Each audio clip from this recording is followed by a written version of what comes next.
सारहार धवला या श्वेत पद्मासना या वीणा वरदंड मंडिताकरा या शुभ्र वस्त्रावृता या ब्रह्माच्युत शंकर आदिदेवै सदा वंदिता सामं पातो भगवती भारती निशेषज्ञापहा।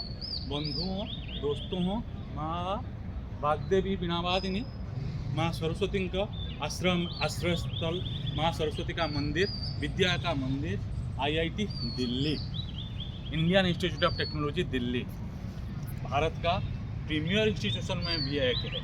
इंजीनियरिंग में जब कहा जाए या एक नंबर मान्यता ढूंढा जाए तो IIT है। और IIT ऑल इंडिया में 23 है, 23 है दोस्तों। और 23 में से सबसे एक नंबर के सीरियल में या एक नंबर की मान्यता है IIT दिल्ली।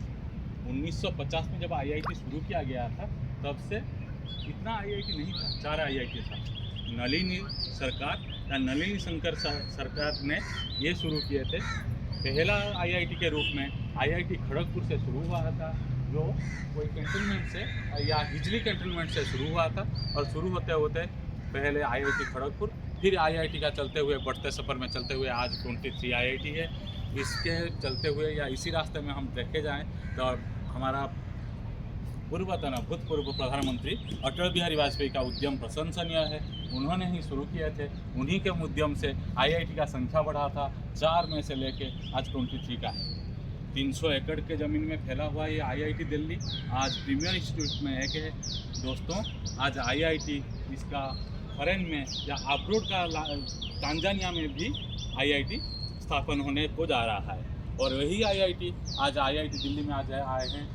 इसी ज़माने में कभी ना ये सारा विद्यार्थियों में, अभिभावकों में एक सपना हुआ करता था, आज भी सपना है। इतना बड़ा इंस्टीट्यूट, इतना बड़ा इंफ्रास्ट्रक्चर, अलग अलग डिपार्टमेंट, जैसे डिपार्टमेंट आप अभी देख रहे हैं डिपार्टमेंट ऑफ इलेक्ट्रिकल, आगे देख रहे हैं डिपार्टमेंट अभी मैकेनिकल, ऐसे अनेक डिपार्टमेंट में। और ये सिर्फ अंडर ग्रेजुएट नहीं, ये ग्रेजुएट के साथ साथ पोस्ट ग्रेजुएट इंस्टीट्यूट के लिए और रिसर्च के लिए भी ये संस्था मान्यगण्य है। और यहाँ के पढ़ने के लिए लोगों का सालों वर्षों बीत जाता है। कड़ी मेहनत, कड़ी तपस्या, कड़ी साधना, कड़ी से कड़ी साधना में ये IIT आता है।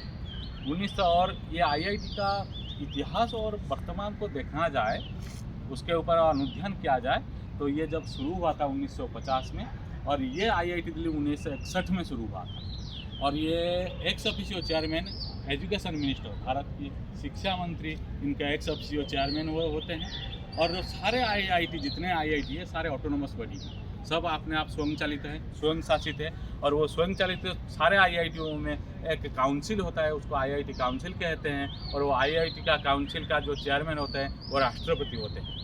इतने बड़े इंस्टीट्यूट, इतने बड़े प्रीमियर इंस्टीट्यूट, इतने बड़े सम्मानजनक इंस्टीट्यूट में पढ़ना और एक भागीदारी बनना अपने आप में बहुत बड़ा बात है। और उसी कड़ी में दोस्तों, मैं एक नया श्रृंखला शुरू किया जाता हूँ। आओ देखें दिल्ली, आओ दिल्ली देखें, या आओ देखें दिल्ली कड़ी में आज हम आके पहुँचे IIT दिल्ली में। और IIT दिल्ली से हम आपको इतना सारा जानकारी और इतना सारा फोटो, इतना सारा बात सुनाते और दिखाने के साथ साथ आज हमारा भाग्य है, सौभाग्य प्रदान हुआ।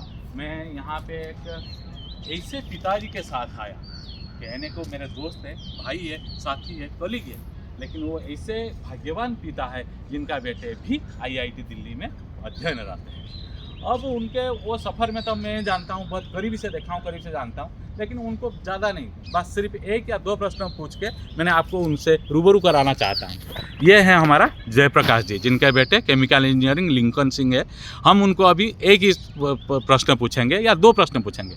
जयप्रकाश जी, हमारे दोस्तों को नमस्कार बोलिए। नमस्कार सभी। तो जयप्रकाश जी, यहाँ पे पढ़ने के लिए लोगों का उम्र बीत जाता है, सालों बीत जाता है। एक सपना है, छोटा नहीं बड़ा सपना होता है। आपका बेटे यहाँ पढ़ रहे हैं। मेरा आपके लिए सिर्फ 1 या 2 ही सवाल है। आप यहाँ पे बेटे पढ़ रहे हैं, कैसे महसूस कर रहे हैं? और बाकी अभिभावकों को मान के चलिए, आज की डेट में पूरा जनता को, पूरा देश को आप क्या बताना चाहते हैं? एक अभिभावक के तौर पे, एक पिता के तौर पे आप क्या संदेश देना चाहते हैं, क्या मैसेज देना चाहते हैं? पहले बताइए आप कैसे महसूस कर रहे हैं, और दूसरा ये बताइए तो आप क्या संदेश देना चाहते हैं? अभी जयप्रकाश जी बताएंगे। हाँ साहब जी, सबसे पहले तो मेरे को बहुत खुशी हुई कि मेरा बेटा इतना इंडिया के प्रीमियर इंस्टीट्यूट तक पहुंचा। उसकी कड़ी मेहनत, क्योंकि 12वीं के तुरंत बाद ही उसको कोई गैप नहीं हुआ और IIT में फर्स्ट अटैम्प्ट में वो सेलेक्ट हो गया। तो बहुत ही उसका संघर्ष रहा, हमने भी साथ दिया उसका और उसके जो गुरुजनों का बहुत साथ रहा। बहुत खुशी की बात है कि मेरे को मैं यहाँ तक पहुँचने का एक सपना उसका साकार हुआ। बाकी सभी गार्जियंस को मैं यही कहना चाहता हूँ कि बच्चों की जो इच्छाएँ हैं उनको उनकी मंजिल जो है आप खुद डिसाइड मत कीजिए। उनके जो सपने हैं उन सपनों को उनको साकार करने दीजिए। जनरली हम अपनी इच्छाओं को ज़बरदस्ती बच्चों के ऊपर थोपते हैं, ऐसा ठीक नहीं है। जो उनका करियर में जिस चीज़ में उनका मन है उस चीज़ को उनको मोटिवेट करें और प्रोत्साहित करें और जितनी भी हो सकें उनकी जो अपनी